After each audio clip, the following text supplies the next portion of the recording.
Okay, so I lost the keys to my car. So now I have to take it to the dealership for them to have a new key cut because I only have one key. When I bought it, I only got one key. So you're gonna have to recut the key and program it for me to be able to drive again.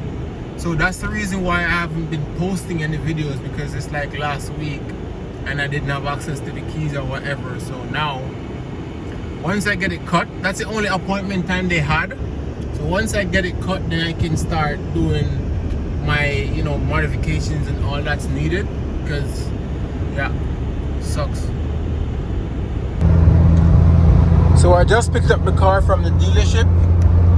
You can see it's a fresh key. I'm gonna have to get a fob program to it to open the doors, because I ordered it from Mitsubishi, but they didn't place the order for it. So, you know, it's whatever. You can buy it on Amazon and get someone to program it for way cheaper.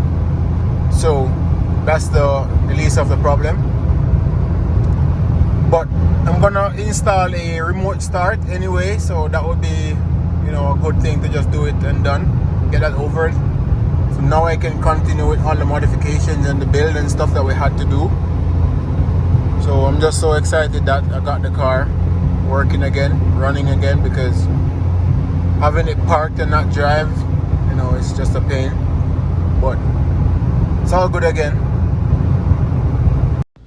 So guys, I want to apologize for not posting, but because we lost the keys and got them replaced, everything has been pushed back. In our next video, we'll resume doing all the modification that was promised. So again, I apologize for not posting. So please enjoy. Please remember to like, share, subscribe. Enjoy.